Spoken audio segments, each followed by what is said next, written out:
An unenviable task awaits the person who takes up the reins of Finance Minister. Having served 3 years in the role, Pranab Mukherjee resigned in order to enter the presidential race as the ruling Congress party's candidate. But Mr. Mukherjee leaves at a time when the economy is facing serious challenges. So will this shift usher in a sea change in policy or leave a power vacuum at the top? I've been finding out. Budget day in March earlier this year. In his role as the Finance Minister, it was hoped that Mr. Pranab Mukherjee would take bold decisions to revive India's faltering economy. But industry was left dissatisfied by what it saw as yet another missed opportunity. It's a short walk from the Finance Minister's office to the Presidential Palace just across from here.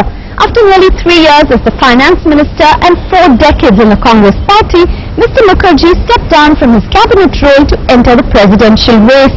Seen by many as a successful politician, he has largely disappointed as the Finance Minister as his stint came at a particularly challenging economic time for India.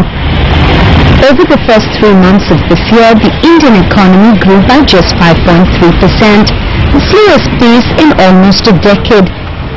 It also coincided with a period of high inflation and spending policies that have not just hurt government finances, but at times left the ministry at loggerheads with the country's central bank. Political gridlock was blamed for stalling economic reforms. No, I would say that politics overshadowed the concerns, economic concerns, but at the same time, you shall have to keep in mind that if I take measures which I cannot get the approval of the Parliament, then those are no measures. He's been India's face in most international trade talks. However, a number of recent policies have been deemed unfriendly to foreign business. The Indian rupee has seen one of the biggest declines among Asian currencies, dropping more than 27% against the US dollar in the last 1 year. Economists say poor policies damaged sentiment and added to this decline.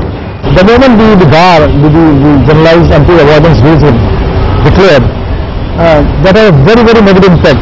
The government was not aware that it was going to have such repercussions. And since then, the country has lost a huge amount of outlays. For now, the Prime Minister Manmohan Singh has taken over the reins of the country's finance ministry. There's much speculation about who will ultimately be put in charge. But analysts say that the task for his successor is enormous. He has to put many things in order. I think on the policy making front, I think GST and the Direct Tax Code and the New Companies Act and these things. And on the FDI front, FDI innovation, retail and insurance, these are the 3 things. I think on the other aspects like stimulating the monetary stimulus so that the GDP can be rebuilt. As he filed his nomination this week, many consider him as the front runner to become India's next president. But now he's left office, all hopes are pinned on the Prime Minister. Getting to grips with India's finances is not going to be easy. What is urgently needed is a strong signal that India's economy is in safe hands.